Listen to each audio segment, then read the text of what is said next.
But I would actually like to use this opportunity to take off the hat and put on my activist hat, because I'm also a member of a feminist anti-militarist collective from Sarajevo, and in our collective we do a lot of different types of work where we try to observe what is happening in our country from various different perspectives.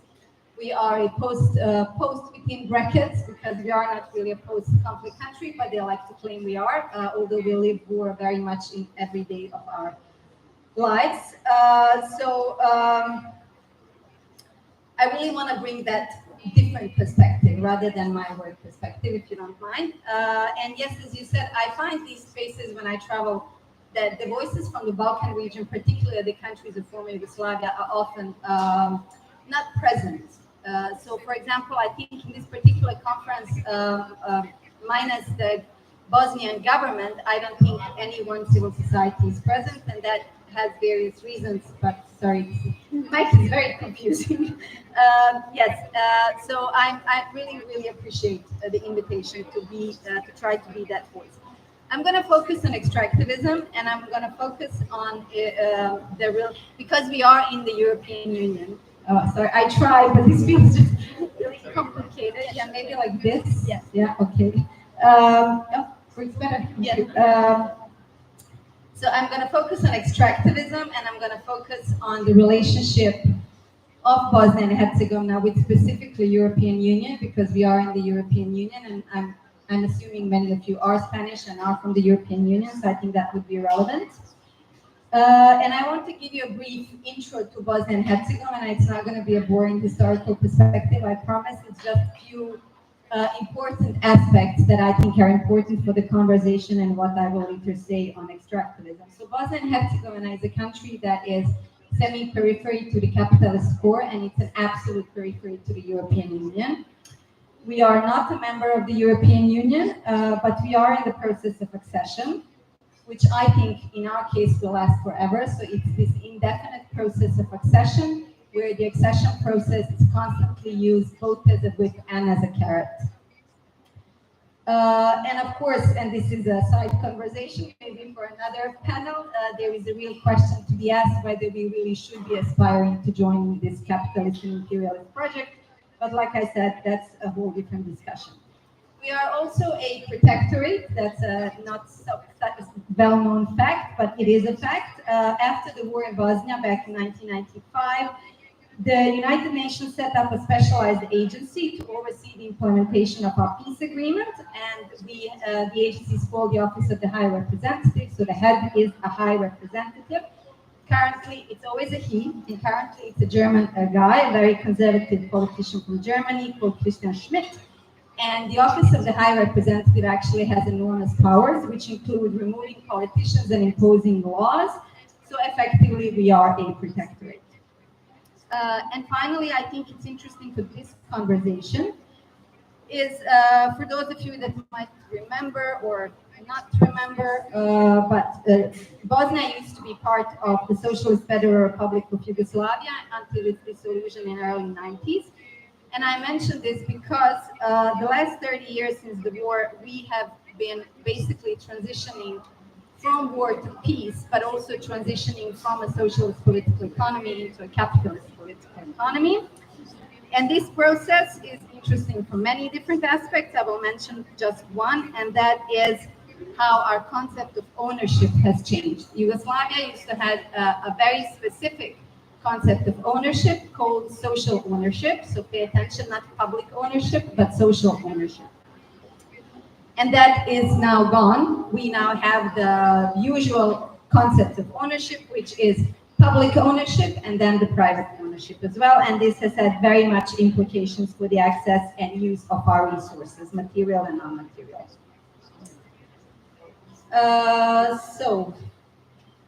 Yes. And another important aspect with its shifting concept of ownership is once the social ownership was removed, and let me just quickly explain because you might be confused. Social ownership basically meant that the workers working in any factory were the full owners of the factory.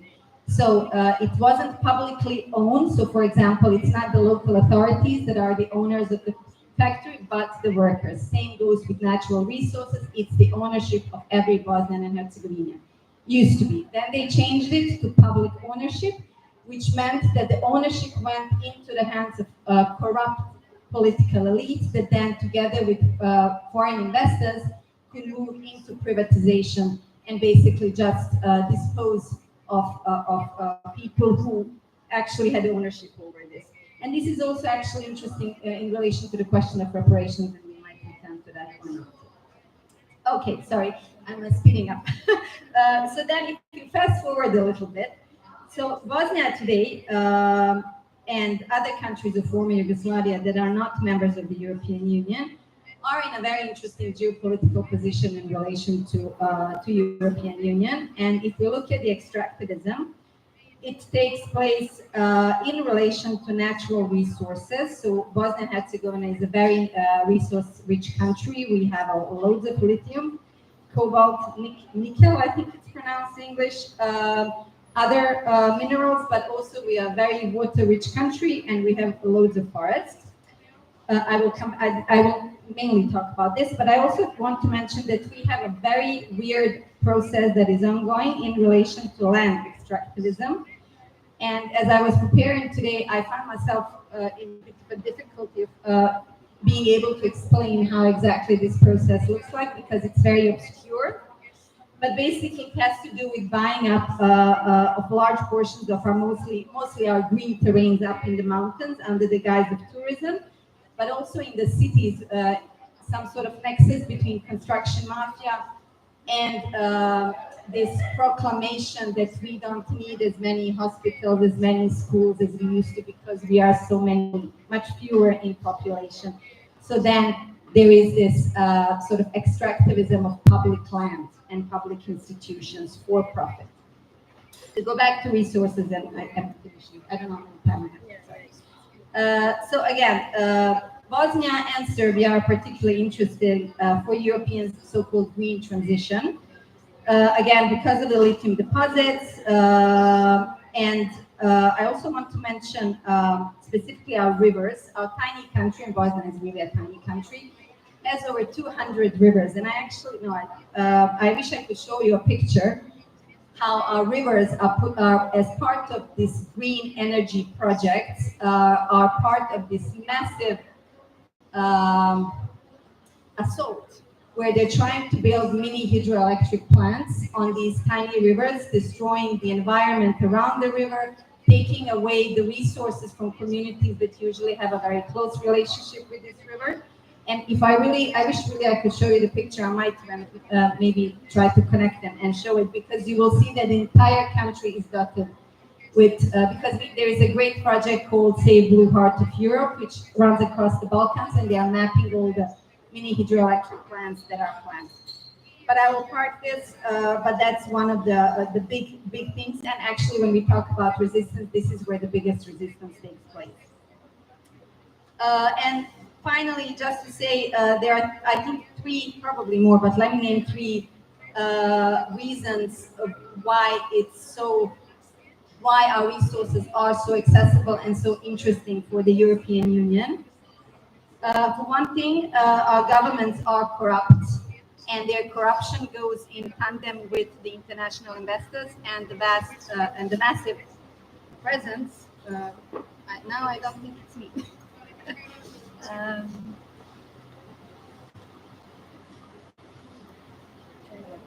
Hello? Hello? Hello?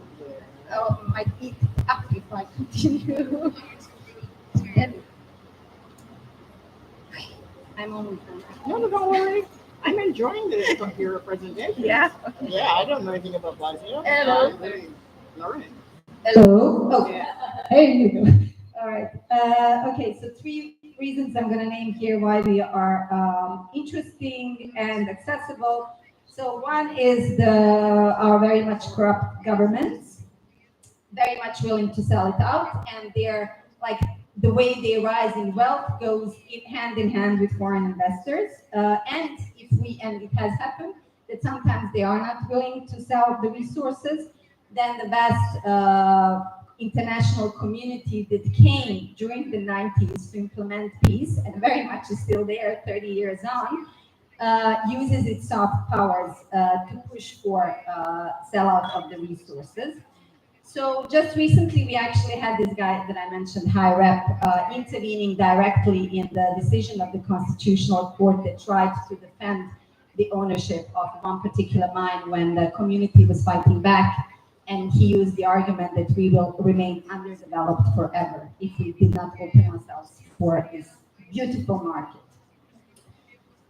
Secondly, our environmental protection laws have been severely deregulated, also as part of peace-building efforts, under the guise of peace-building efforts, I should say. And because we no longer have this concept of social ownership, people have very little to push back with. Yes, and finally, actually, it's really convenient for the European Union. They have these vast resources. It's not divided by water. There's only land dividing us. It's very cheap for transportation. So it's very accessible. And again, we are accession country, which means that our attempts to membership is used both as carrot and as a whip. I will stop here. There's plenty more to say, but I think I'm looking forward to the discussion. Thank you.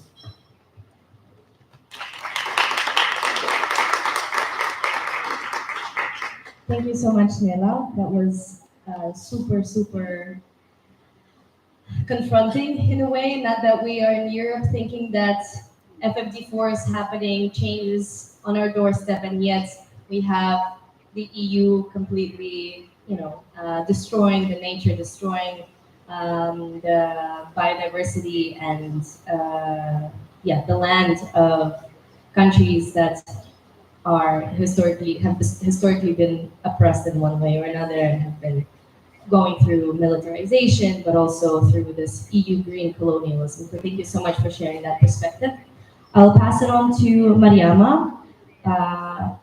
Please give us your perspective on the interlinkages between the climate crisis, extractivism, and debt, especially coming from the Global South and the Caribbean region. So since Nela has figured out the mic situation, I can benefit from that. Thank you. And actually, I was listening to your presentation on Bosnia and making some parallels in my head. Hello everybody, good night. Good night. It's like the sunrise, sunset, or whatever it is. All right, so I'm from Jamaica in the Caribbean. Obviously Afro-descendant, right? Descendants from the people who came from the original extractivism, people from Africa and the resources that followed that. And I was, and like Nela, I do a lot of professional work as an economist, but I also do a lot of activist work. We have a group called the Caribbean Regional Feminist Group, and we've been doing quite a lot of work. And in fact, we just put a letter out to, in our region, we have a regional entity called CARICOM. It's made up of 22 of the primarily English-speaking Caribbean. Haiti is an observer member, and I don't think there's the Spanish are in a different thing. We have another regional association with Caribbean states that include the English-speaking Caribbean and the Latin American Caribbean. But CARICOM is our national entity. It's an economic bloc. It's a trade bloc. So as I was listening, so we just recently, this week, I've sent a letter. The heads are going to be meeting. A letter drawn by Caribbean women all over the region to ask them, to demand of them that they stop doing business with Israel. Because despite the fact that they say all these wonderful things about Palestine, many of our regions still have a lot of business relationship with Israel. So we've sent a really strong letter, I can send it to you all, requesting that they, as a region, ethically and on all grounds, stop doing business with Israel. All right, so you may know that the Caribbean region is one of the highest indebted region in the world. In my country, Jamaica, leads that. We've been in a numerous rounds of debt crisis.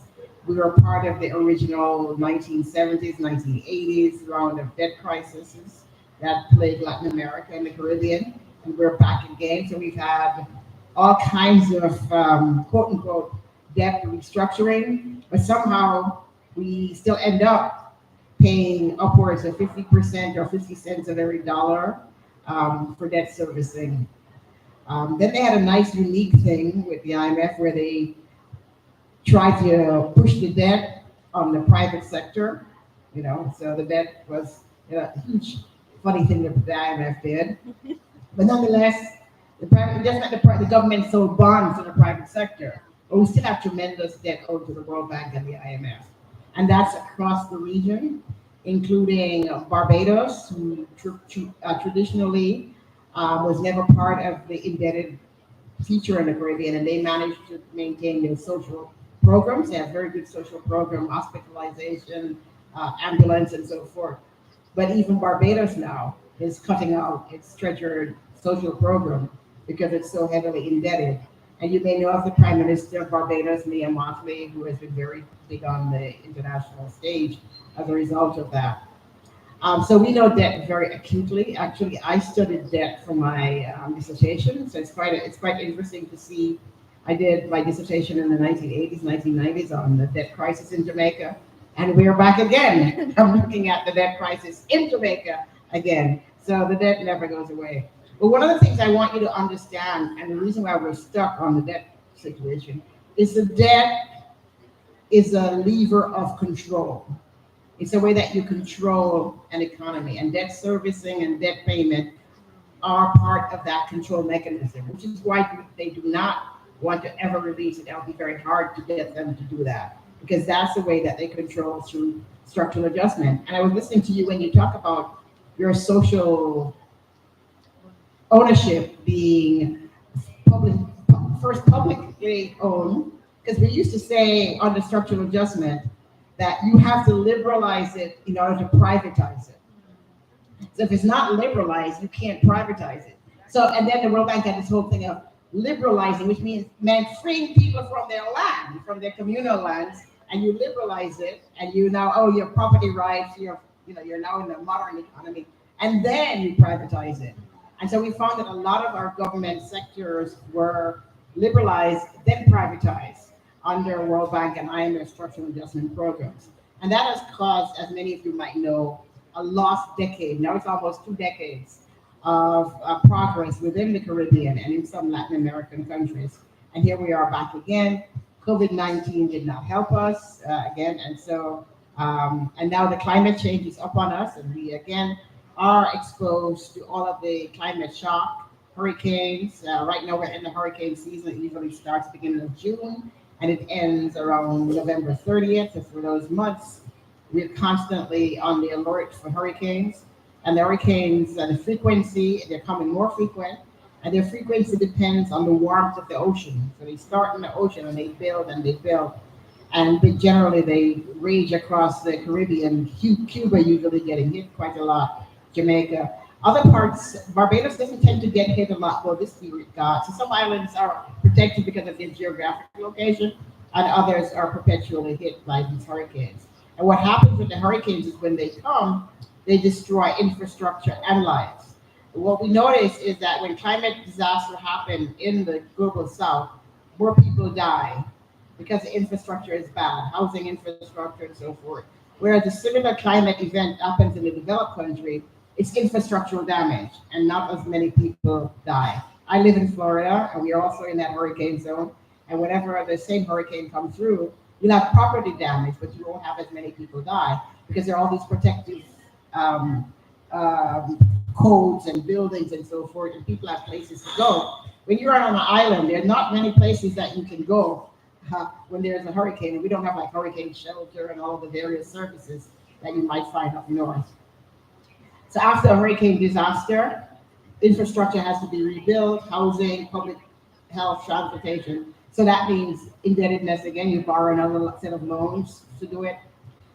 And increasingly, our beachfront property, we now have a government, we have two parties, the People's National Party, which was traditionally the socialist, democratic socialists, though they're no longer such. They're more technocratic. And then we have the Jamaican Labour Party, which is very much the capitalist class and tends to the US. So currently our government is the Labour Party, Jamaican Labour Party. And they've been on a rampage of selling off the lands that the government. So when Jamaica was given its independence, a lot of the land that the British owned became part of the government.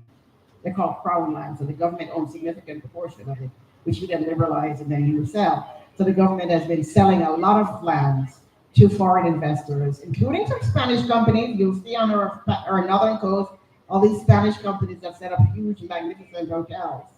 And so again, destroying and taking away. In Europe and many places, when you have hotels, it's still open. The beach is open for the local people. In Jamaica, when a hotel builds on the beach, there's no access for local people. So unless you have a wristband, have checked in, you don't have access to the beach. So there's a big struggle going on now about freeing up the beaches in Jamaica, as well as the struggle against the external debt and other kinds of things. So we have multiple problems going on, and the debt is rising, and people are facing tremendous amount of issues around job loss, no jobs. The youth goal is to migrate to the US or other places. And I just saw a documentary now that says there's a big storm coming to the Caribbean, in particular Jamaica, and it's not natural, it's man-made. Our population is aging rapidly, and the young people, the replacement rate is not there. So we're having like 20-30% of the population will be old, over 80, by the next 10-30 years, and there's not enough young people working to support that. So that has implications for health and care and a whole host of things that we are not prepared for. We're already inundated by chronic disease because of diet. You know, we have a lot of what we call non-communicable disease, diabetes, hypertension, and so forth. So healthcare is a problem already. So you can imagine the disaster that it will be. So the situation is not very good, and Donald Trump's tariff war has not increased our situation. So the level of debt and the like. I want to say that Jamaica has been built on extractivism. Right? Extraction of slaves from Africa, then the extraction of the indigenous people in the Caribbean. In Jamaica, there were the Arawak and the Tainos. They have been completely eliminated from Jamaica. Remnants of many of them in other parts of the Caribbean. We don't have any. Initially, Jamaica was colonized by the Spanish, right?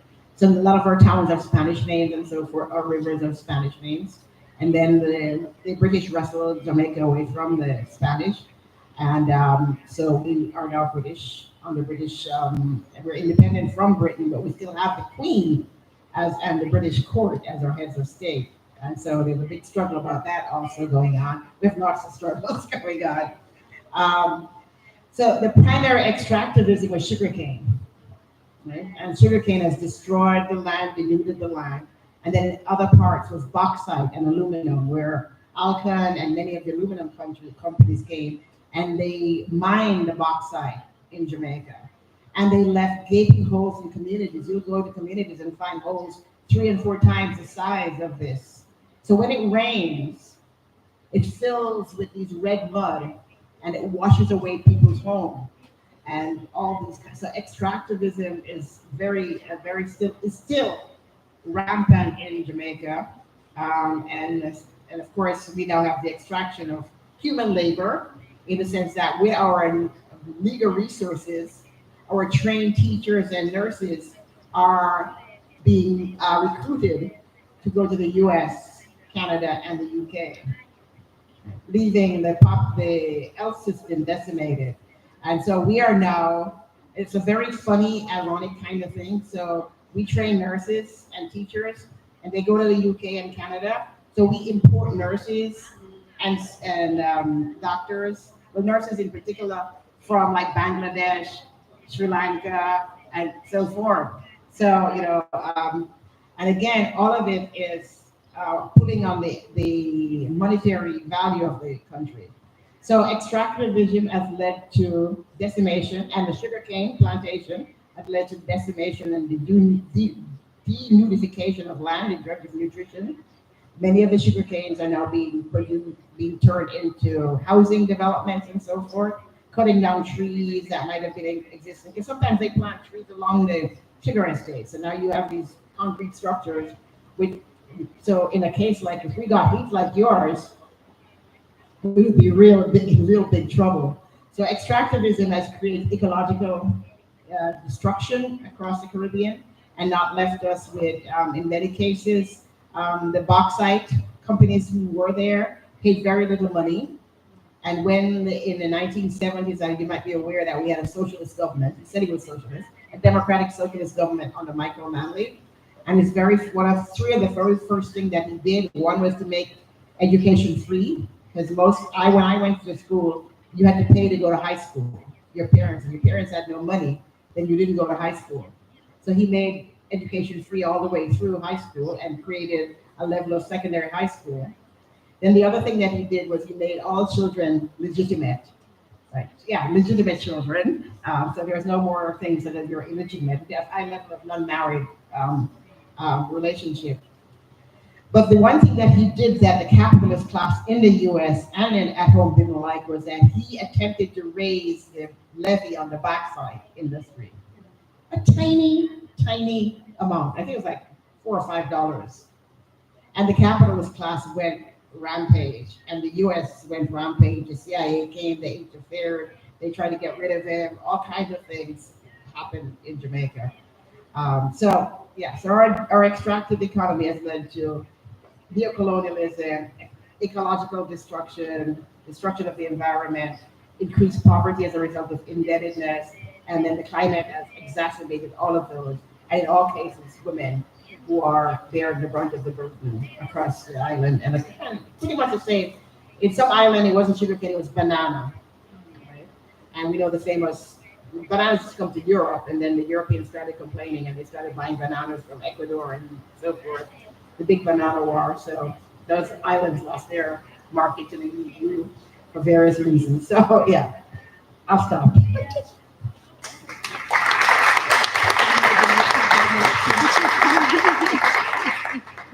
Hola, buenas noches. Para dar un poco de balance voy a hablar en español. Espero que no hable muy rápido, a veces tiendo a hacerlo cuando me emociono y bueno, ahí disculpas de antemano a las traductoras. Yo soy Carola, yo soy de Latindadd, una red latinoamericana que trabaja hace 25 años en temas de deuda, justicia económica, fiscal y ahora también climática. Yo me encargo justo de ver temas más vinculados a clima. Pero soy boliviana, vengo justamente de un país que ha tenido, como todos los países en América Latina, el Caribe, África, ¿no? Historia de colonialismo, ¿no? Se decía que de los cerros de mi país se podía sacar tanta plata, se sacaron tanta plata los españoles cuando llegaron a colonizar, que se podía construir un puente hasta acá. Realmente se han traído muchísimos recursos naturales y se sigue haciendo. Vivimos todavía en una etapa de neocolonialismo justamente porque la deuda, como bien decían Mariama y quienes me han antecedido, es un instrumento neocolonial para mantenernos condicionados a un sistema financiero que realmente nos está asfixiando y se está encargando de que tengamos ese rol de exportadores de materia prima al norte, ¿no? No podemos salir de ese patrón de extractivismo, porque para pagar esas deudas impagables que ahorita están asfixiando a países como el mío, Bolivia, tenemos una deuda inmensa, tenemos que seguir explotando recursos naturales. Mi país ahora está exportando, aparte de minerales, gas, que es su principal producto de exportación, pero que ya se está acabando. Le estamos apostando ahora al litio. La agroindustria es un sector que está creciendo muchísimo y está depredando bosques y regiones amazónicas, ¿no? Donde no solamente hay biodiversidad, sino también muchísimas comunidades indígenas. Entonces, el extractivismo se está profundizando para repagar esas deudas impagables, ¿no? Pero no es solamente que decidimos, seguir invirtiendo en industrias extractivas y permitiendo que lleguen muchas corporaciones multinacionales a invertir en estos sectores, sino que también nos obligan, porque a veces, y hay muchos países en América Latina, en otras regiones, tienen programas con el FMI, por ejemplo, ¿no? Y el FMI te dice, tienes que seguir explotando tus hidrocarburos, como lo hizo Argentina recientemente, en Vaca Muerta, para que me puedas repagar esa deuda. O también hay otras instancias en el sistema financiero injusto, donde los países del norte son los que ponen las reglas, ¿no? Y las hacen siempre a su favor y al de sus empresas. Es el rol, por ejemplo, de las agencias crediticias, ¿no? Estas agencias que te ponen ahí el rating a cada país y dicen, bueno, tu nota es esta, entonces te puedes prestar bien o mal. Por ejemplo, en Ecuador, es un caso que hemos estado analizando el año pasado con aliados, se dio una consulta muy importante, la consulta del Yasuní. Se preguntó a la población si estaban de acuerdo en explotar hidrocarburos de una zona muy biodiversa, natural, muy importante, y la gente dijo, no queremos que se exploten los hidrocarburos. ¿Qué hizo al día siguiente Moody's, una agencia crediticia internacional? Le dijo al gobierno, si tú haces y respetas ese resultado, te vamos a bajar la nota, ¿no? Entonces ya bajarnos la nota implica que no podemos acceder a financiamiento altamente concesional. Pero hay otra cosa también súper injusta. El Banco Mundial ha hecho que todos los países de América Latina, el Caribe, incluso Haití, nos hayamos graduado y seamos países de ingreso medio, ¿no? Que es un indicador que se mira solo por un tema de ingreso neto del país, ¿no? Entonces, este indicador oculta muchísimas vulnerabilidades climáticas, sociales, todos los problemas estructurales que enfrentan nuestros países, pero ya como somos de ingreso medio y nos graduamos, no podemos acceder ni a alivio de deuda cuando se lo da, ni a financiamiento altamente concesional. Entonces, eso ya va sumando a las injusticias. Pero por otro lado, somos una región altamente vulnerable al cambio climático, ¿no? Ya lo decía Mariama, los huracanes en el Caribe, en el sur, donde yo vivo en la parte alta, en la parte andina, muchas familias de productores rurales se están quedando sin agua. Las ciudades nos estamos quedando sin agua. En Bolivia se ha perdido el 50% de los glaciares andinos, que son los que proveen agua a nuestras ciudades, a los productores del área rural. Se están muriendo animales por la sequía, que cada vez es mucho más, ¿no? Terrible y larga. Estamos perdiendo muchísimas vidas, infraestructura por lluvias que ahora llegan en periodos cortísimos, pero súper fuertes y generan muchísima inundación, muchísimas pérdidas y daños. Y estamos por empezar la época de los incendios forestales, que son terribles también por las condiciones climáticas que estamos viviendo, ¿no? Y que se dan además por limpiar, digamos, terrenos para el agronegocio, ¿no? Que es otro tema ahí en este círculo extractivista. Entonces, esta crisis climática de la que somos responsables solo en 11% de las emisiones que la generan, nos está generando muchos impactos y sobre todo a las comunidades indígenas. Hay una comunidad en mi país, es una de las más milenarias, en los Muratos, vivían a la orilla del río Popó, el segundo río más importante, el segundo lago, perdón, más importante de Bolivia. Este lago ha desaparecido por efectos del cambio climático y de la minería. Se ha perdido completamente, entonces esta comunidad está perdiendo su cultura, ha tenido que migrar, se está dispersando, ¿no? Sus prácticas, sus saberes ancestrales, su medicina, todo giraba en torno a ese lago. El lago desaparece, ellos no tienen ninguna responsabilidad en esta crisis, pero sufren todos los efectos y sufren unos daños que también son no económicos, ¿no? Pero tenemos millonarias pérdidas económicas y hemos tratado de medir cuántas han sido las pérdidas económicas de 5 países amazónicos, que hicimos un análisis el año pasado, y son millonarias estas pérdidas y se cubren con más deuda. Entonces, la crisis climática exacerba esa deuda. Y por otro lado, el financiamiento climático, el financiamiento para la biodiversidad que debería estar ayudándonos, nos está endeudando más. América Latina recibe 80% de financiamiento climático como préstamos, ¿no? Entonces son préstamos que al final hay que pagar a los países del norte, a los que tienen esa histórica deuda climática y ecológica, esa deuda colonial, y a estos países que son los que nos asfixian y que no nos dejan salir de ese círculo vicioso que solo va creciendo y se está profundizando, y que tiene al centro de sus impactos a los grupos que siempre están en la primera línea, a los que reciben los impactos de todas las crisis que estamos sufriendo. Entonces, es un círculo de la injusticia, ¿no? Al final, el sur global es el que está realmente pagando por una crisis climática, una crisis ecológica que no hemos generado, y lo está pagando a veces con la vida, y eso es también un producto del extractivismo.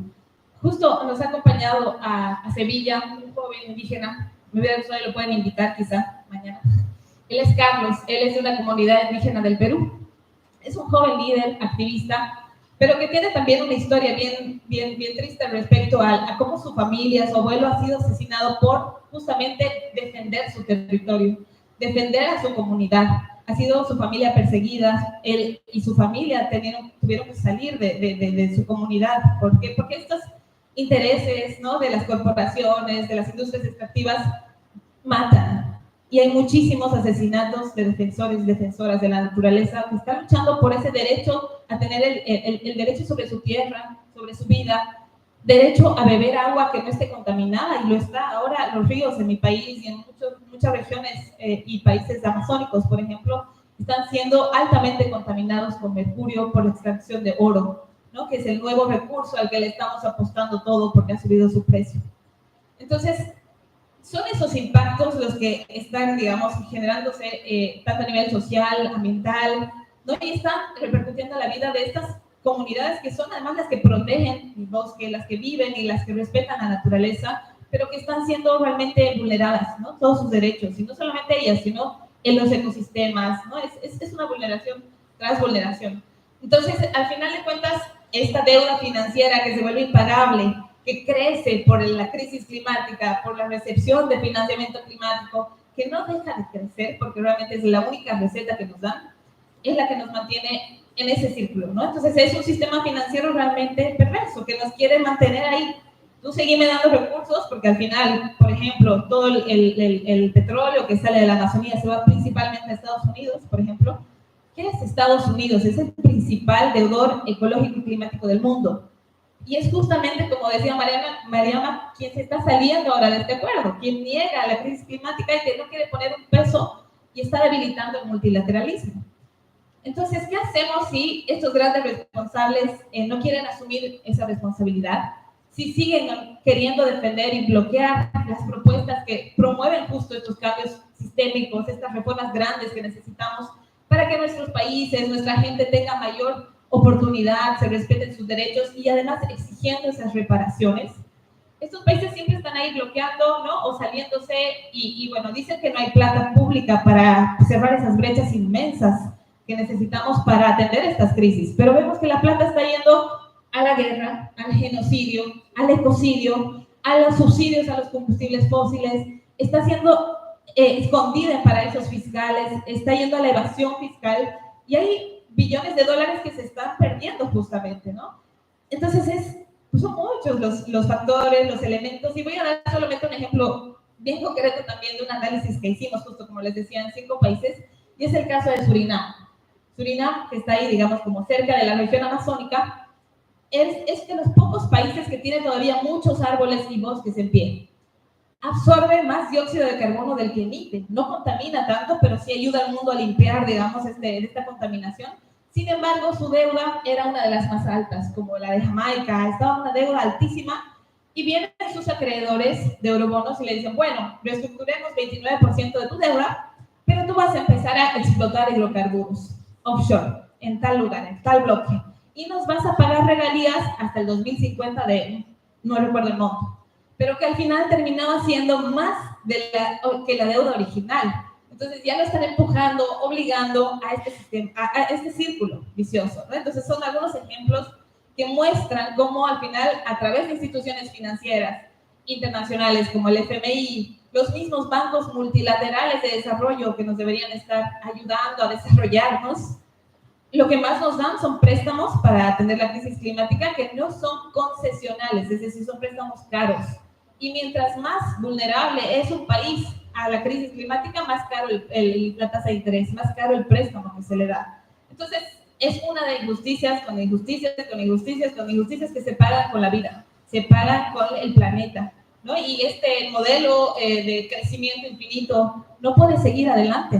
Ya hemos superado 7 de los 9 límites planetarios. Estamos en una crisis existencial, ¿no?, donde realmente la vida nuestra y de nuestros hijos, nuestras hijas está en riesgo.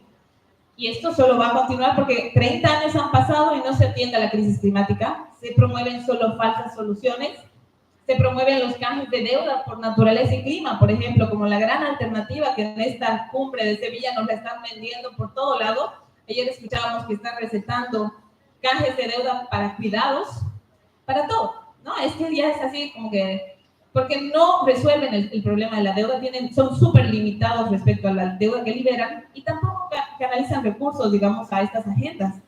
Y les voy a contar más adelante tal vez algunos casos específicos en mi región, como el de Galápagos y muchas vulneraciones que han habido también ahí y que han sido denunciadas por Latindadd, sedes Ecuador y otros aliados que trabajamos en estos temas.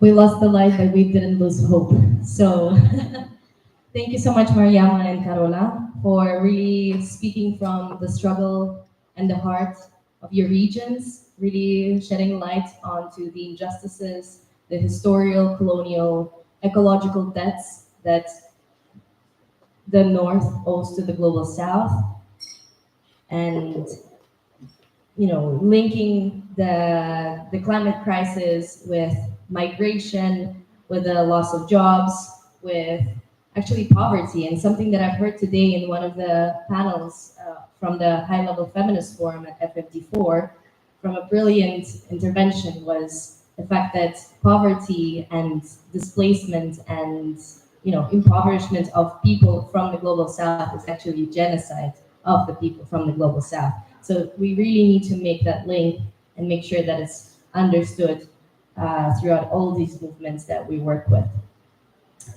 In the interest of time, we still have 15 minutes, and sharing these experiences from the region, I wanted to ask, what can we do about these things? What kind of spaces of resistance do we still have? How can everything done. One.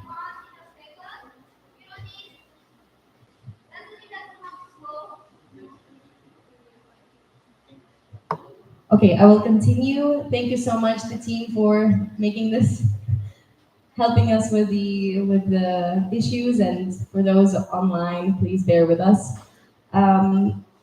So really concentrating our conversation around the spaces of resistance and seeing how we can work towards the exact things that were raised in this panel. So the recognition of the ecological debts that the global North owes to the global South, and especially talking about climate reparations. We have 15 minutes, so I would ask the panelists to be brief and yet fierce. So I'll give it to Nela, please.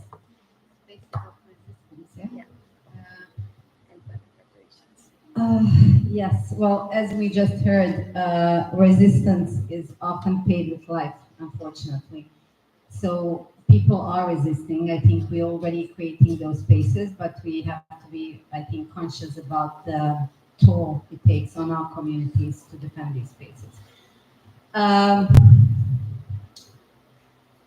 want to go back again to Bosnia, just to say that one of the things that we are struggling with is the depoliticization of spaces, where constantly this selling narrative is that there is only one way forward. And for us as activists, what we have been trying to do in spaces where we discuss climate change, in spaces where we discuss militarization, is to constantly bring in, politicize the conversation by shedding light on the oppressive structures and making sure that we see the connections between capitalism, between imperialism, between racism, and all of these, the patriarchy, etc.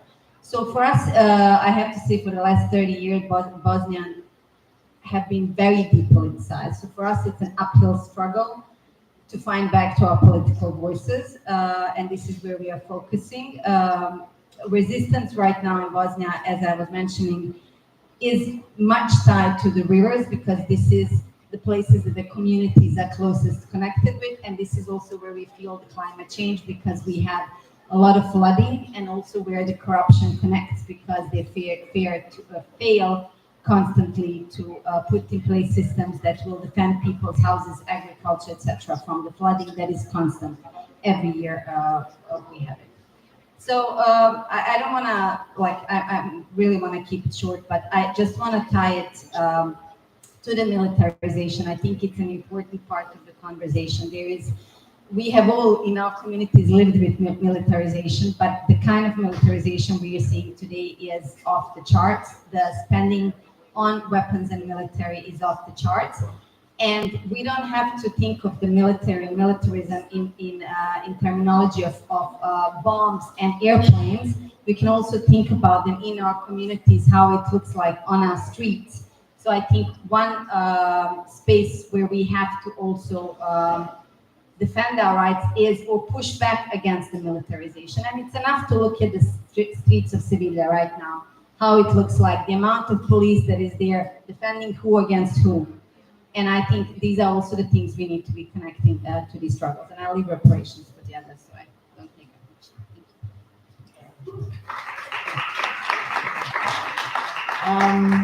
So I guess there is a lot of work that's being done around the Caribbean at the level of government. It's all about what Nacpil is push for reform of the IMF, push for having clause in debt. So that means validating the debt process. You just put a clause in there that's a hurricane clause that says, oh, if there's a hurricane, maybe you don't have to pay your debt. But even that is negotiated country by country. So it's not a generalized situation. And that, I would say, one of my challenges with it, that it bypassed the process that developing countries are arguing for a multilateral approach. Not an approach that you have to negotiate based on your power as a negotiated part of the crisis free. I think in general, people are trying to defend their lives and livelihood in the Caribbean best they can.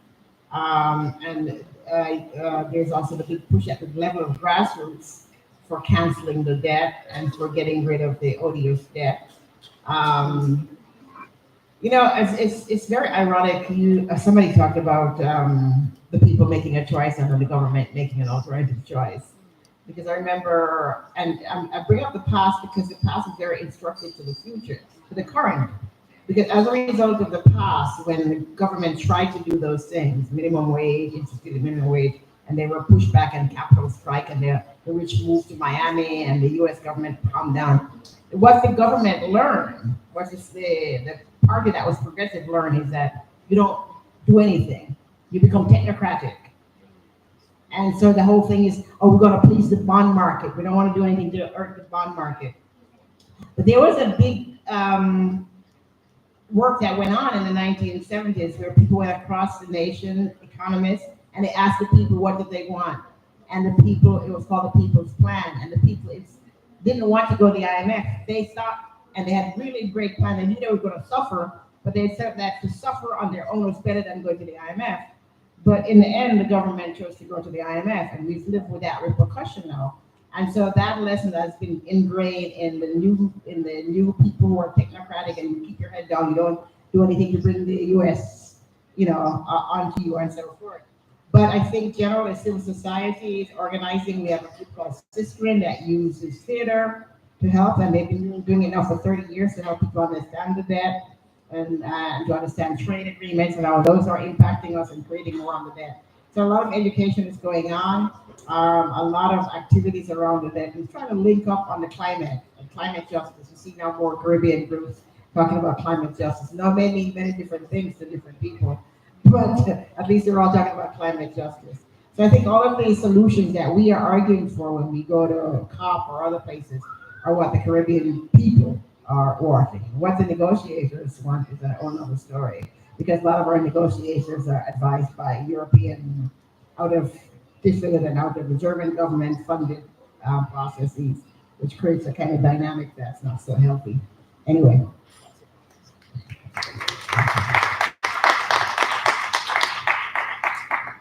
Bueno, yo creo que tenemos que seguir haciendo lo que estamos haciendo, ¿no? Lo que ustedes hacen es sorprendente, esto de construir un movimiento tan grande que demanda el tema de la deuda para atender la crisis climática.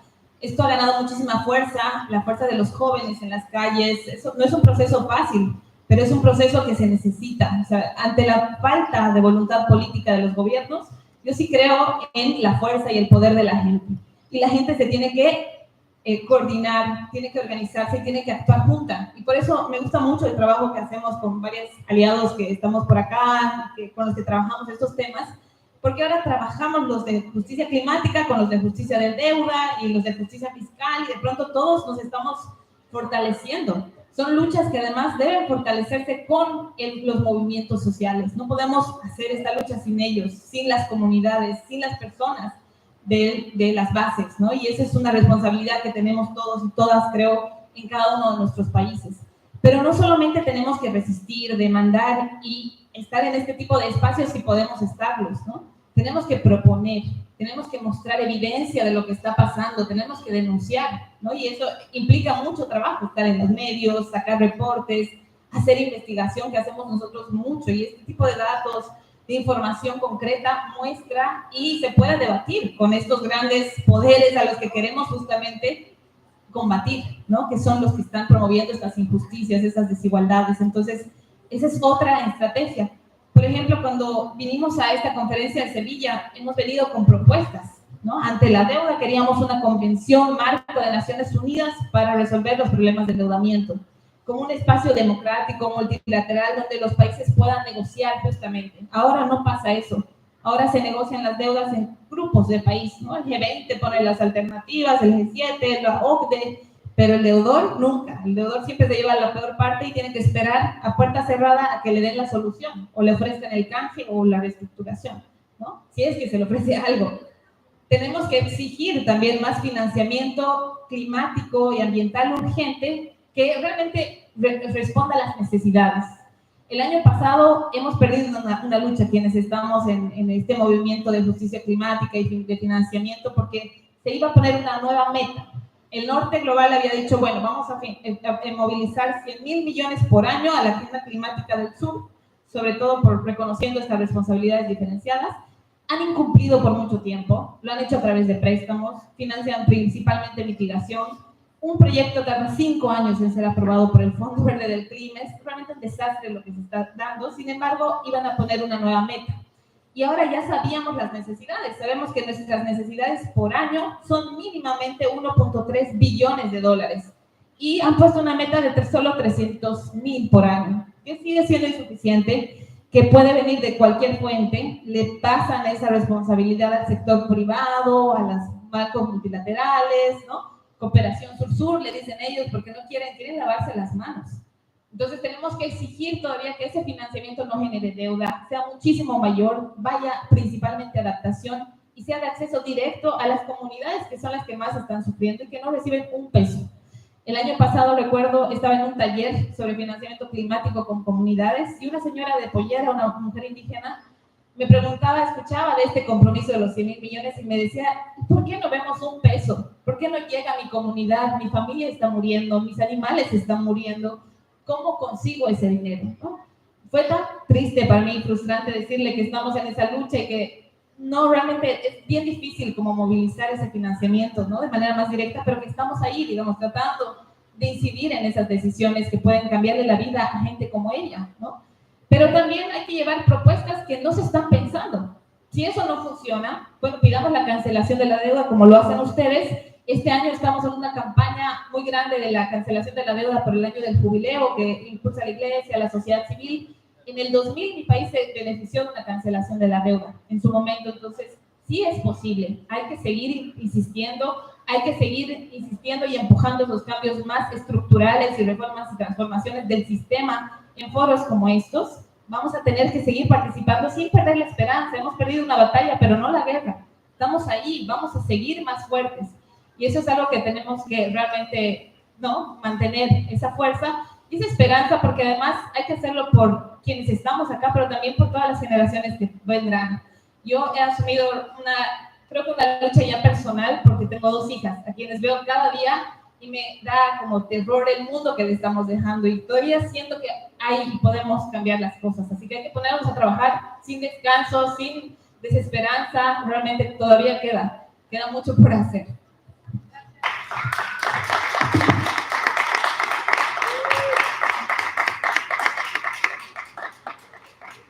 Thank you so much. What an inspiring way, Carola, to end this beautiful panel. I think the outcomes of this discussion is power to the people, resistance, but also proposing solutions on the table. We can see our call is cancel the debt, but we're coming with strategic proposals to bring to official spaces and make sure that the governments are listening to us. This is why we're here at FFD4. This is why we're here in Sevilla, talking and, continue our fight. What I want to add as well to this beautiful panel is the fact that here in Spain, we need to do more as European movements, as European global North activists, to call out our governments on the hypocrisy that's happening, on the language that they've been blocking, on the most progressive reforms that will help change the global debt architecture that will contribute to the prosperity of billions of people in the global South. This is an outrage. This is completely unacceptable, and we need to mobilize and do something about it. I will start closing the panel now, but of course we have a lot of space for question and discussion. So just because of the mic issues, I would invite people who want to get the floor to come closer, take the mic and share your reflections. And please give it up for this beautiful panel of 3 feminists that work on climate. What an honor. So please, the floor is yours. I know we have a super activist group here. Now, please. Thank you. So I want to ask about the debt cancellation. So usually, sometimes the World Bank, IMF, and other institutions, they don't mind to cancel the debt if the government shows they will take more loans because of that. Because they prefer to keep the flows, they prefer to keep the money turning. So how do you feel about canceling the debt of this kind of government? Like, do we need to call for that cancellation for only progressive government, that we only make sure that they won't take more loans? Or we keep in this, like, asking for that cancellation without we're sure that these countries or these governments are our friends?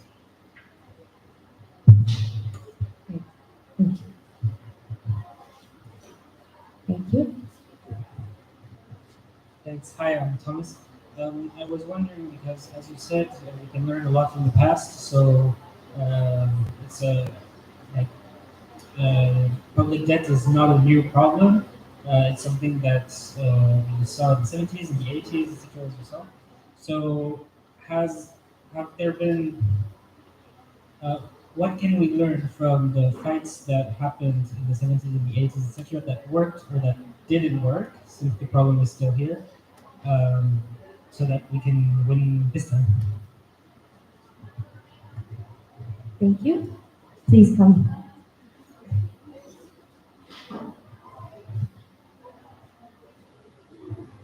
Good evening. I am Dr. Nela from India, and I was listening to Mariama. We have similar problem in India. You mentioned that in Jamaica, population is aging, and the youngsters are migrating. In India also, the youngsters, they do not want to grow food. Our economy depends quite a lot on agriculture and livestock management, and young people, they do not want to grow food. And the population is aging. So I always wonder what is going to happen to the food security, and similarly. And my curiosity is, what is the percentage of civil society or the people who are actually engaged in fighting for their rights? If the population is aging and the youngsters are migrating, then what would be the, how many people, what is the percentage of the people who are fighting for their rights against mining and against exploitation of natural resources and so on? Thank you. Thank you so much. Do we have any more reflections, or can we take these questions to the panel. Maybe we'll start with these three, no? So there was a question from Raouf on the ways that we can work with governments who are not aligned. What are our calls? How do we engage?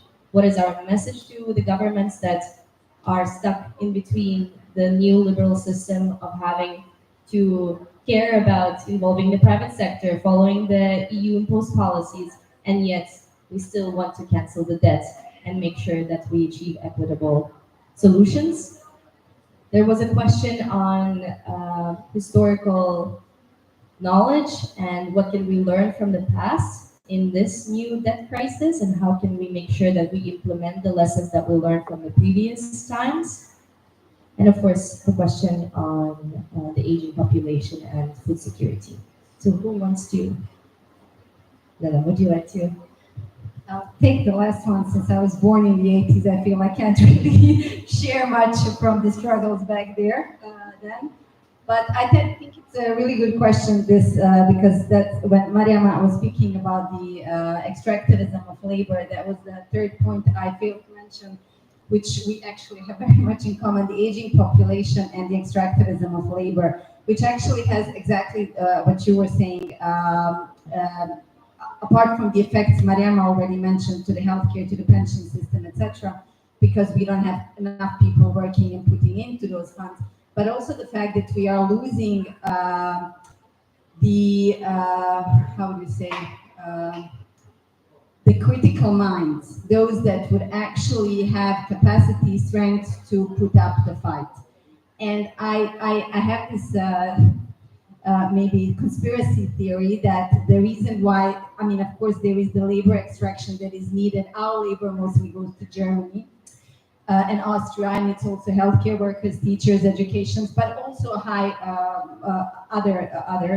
And we have lost a lot of critical minds. We have had many good political groups and activism throughout 2000 up to maybe 2014, when the European Union pushed on us a reform agenda, which was very much structural reforms, and everything started going downhill, and we could really feel the neoliberalism being pushed, and our youth started leaving. So it has really a detrimental effect, and it's a question I don't have an answer to. I just wanted to confirm what you are sensing is happening, and that it's exceptionally difficult to maintain a political pressure when people are leaving, and a lot of them actually are not even leaving because there are no jobs, but because they simply can no longer take the pressure.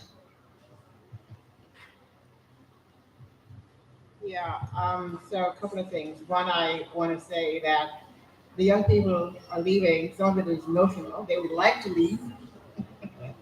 But as we know, that immigration processes are closing up everywhere.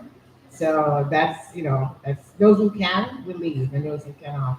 I think the governments have not yet recognized this issue of this population bomb that is there. And in communities, they recognize it. And so you have issues of abuse of elderly and various kinds of things because, the elderly are taking up space and they're staying in jobs longer and so forth. So you have that kind of thing going on. So I think in the lived experience in communities, you have these dynamics that people are seeing that. Whether the governments have not recognized it. What do we do about it? That's something I think we're beginning to think about as economists and feminists. This data has just really come out, and there's like a whole documentary on it. And to me, I was shocked because I wasn't paying attention to it. I was busy doing other things. So I think that's part of it. I think the question of who deserves debt cancellation is a very dangerous question. Okay? Certainly from the region where I am and from Africa, everybody was under colonialism. Everybody got raped. There were children stolen, their land stolen, and here we are indebted. I know that the debt get used by the US and others politically, so they will say, oh, Cuba doesn't deserve it, Pakistan doesn't deserve it, or whatever. I don't think we can afford that, right? First of all, in my region, I can't think of any progressive government that I would say, oh, you get it and the others don't get it, because they all behave pretty much the same way. And I think it's similar across Africa, I don't know, Latin America so much. So I think we see this problem as a structural problem, a problem of colonialism, imperialism, and neo-colonialism. And that's what we want to deal with as a structural issue of how does this debt rise, where does it rise, and so forth. For some countries, it's particularly odious, like in South Africa, where it's a white regime that accumulated the debt, and you can pinpoint some of that, and even some of the Caribbean debt that we have. The colonialists, they created those debt. None of our government have ever simply gone and audited the debt. They simply inherited the debt, and every succeeding party borrows more on top of that debt, right? So, you have all this complication around it, and currently, we know that interest payment, we know that U.S. government has risen interest payment quite often over the last 30 years, and when you raise the interest payment, the debt service burden rises. So it's a systemic issue that needs to be addressed systemically. And I think we can't start thinking about, which is what they're doing in climate. Oh, you are vulnerable, you're more vulnerable than the other countries, so you must get access to Green Climate Fund, but you're not so vulnerable. And we don't want that. We don't want cherry picking of who's more vulnerable and who's less vulnerable. Yeah. Y sobre la pregunta de qué hemos aprendido del pasado, quizá de la época de los 80s, donde había una crisis de deuda en América Latina, una presencia muy fuerte del FMI, sabemos cuáles son las recetas, sabemos las consecuencias y sabemos que seguimos en el mismo problema. Los problemas estructurales no se han resuelto, seguimos enfrentando desigualdad enorme, pobreza, hambre, ¿no? Desempleo, extractivismo, y de hecho se está profundizando. Entonces ya sabemos que esa no es la solución. La solución viene de estas reformas más del sistema, ¿no? Y que son las que tenemos que luchar y que son las que nos van a costar años, posiblemente décadas, pero tenemos que estar pendientes de hacerlo, de lograrlo, de avanzar y de trabajar con nuestros gobiernos, no solamente nosotros, sociedad civil, quienes nos creemos y sabemos del poder que tenemos, pero también acerquémonos a los gobiernos, hagamos propuestas que puedan ser más viables para ellos. Hay un tema que no mencioné que creo que sí me gustaría, antes de ir y de que nos vayamos, dejarlo acá. ¿Qué dirían ustedes si les digo que hay una forma de crear dinero en épocas de crisis y que se distribuye ese dinero y los países lo usen sin necesidad de entrar a condicionalidades o altos endeudamientos? ¿Creen? ¿Me creen? ¿No me creen? ¿No? Bueno, existen los derechos especiales de giro. Se emitieron después de la pandemia, cuando el mundo estaba muy sumido en una crisis. Se emitieron 650,000 millones de estos derechos especiales de giro, pero lamentablemente se hacen en base a una decisión política dentro del FMI y se reparten en forma desigual. 2/3 fueron al norte, 1/3 llegó al sur. En Latindadd, AMPDD, hicimos un seguimiento a cómo se usó ese dinero y realmente fue de mucha utilidad, ¿no? Porque los países decidieron cómo usarlo, pero ahí tiene que estar la gente siempre viendo cómo lo hace y auditando, ¿no? Pero por otro lado, los del norte que no necesitaban, no lo usaron y recanalizaron. ¿Qué receta usaron para recanalizar? Préstamos. Pero existe el mecanismo. Mia Mowgli antes lo proponía, nosotros lo estamos proponiendo, nuevas emisiones de derechos especiales de giro para estas agendas. Dinero ágil, voluntad política, no te va, o sea, realmente no resuelve problemas sin generar estos condicionamientos, ¿no? Y es un tema que muchos negociadores no saben. El año pasado, cuando hablábamos con los negociadores de cambio climático, les decíamos, ¿por qué no pedimos esto? No tenían idea, hicimos talleres, los capacitamos, ¿no? Mostremos que es posible, es cuestión de voluntad política, las soluciones están, son ágiles, pueden darse, pero hay que conocerlas.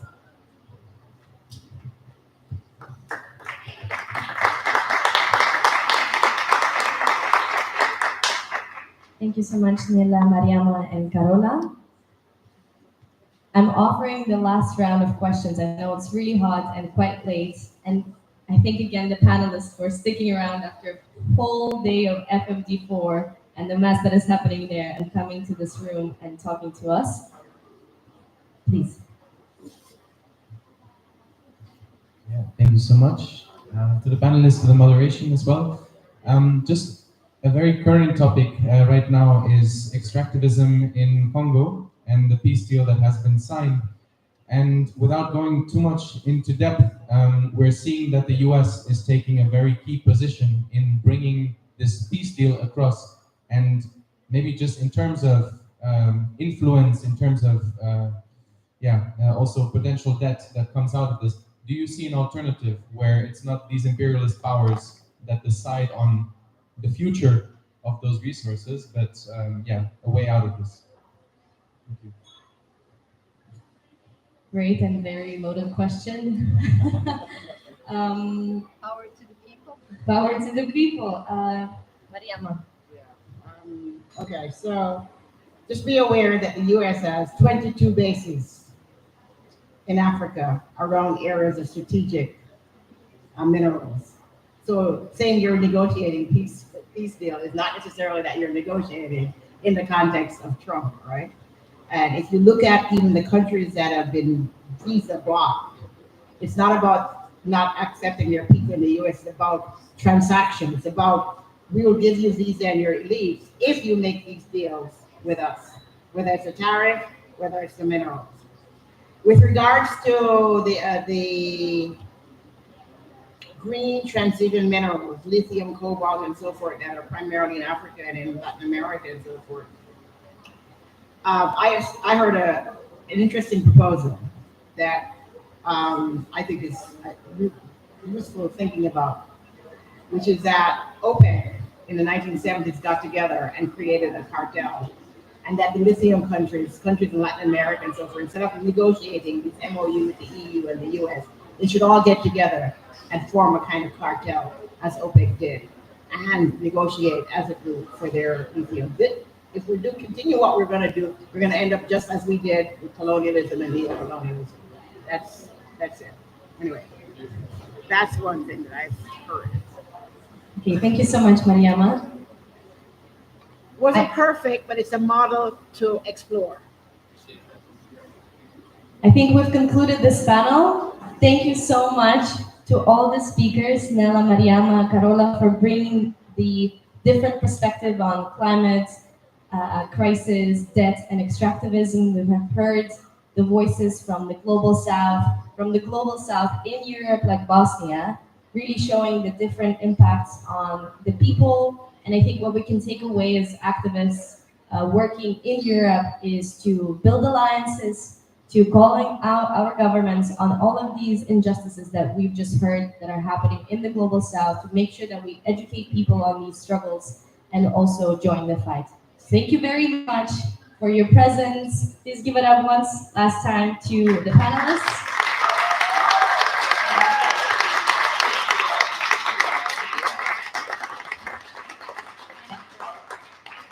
To the interpreters.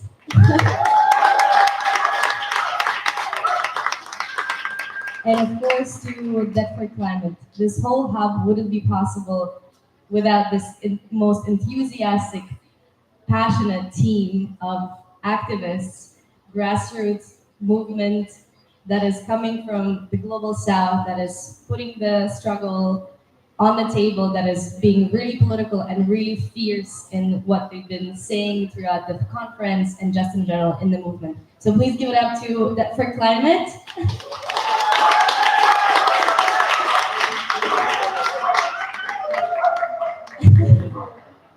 And last but not least, just a kind reminder to please enjoy the refreshments, enjoy the snacks, and don't forget to do a small donation for the space, for the movement to continue making this space and these panels possible. Thank you very much and have a great night.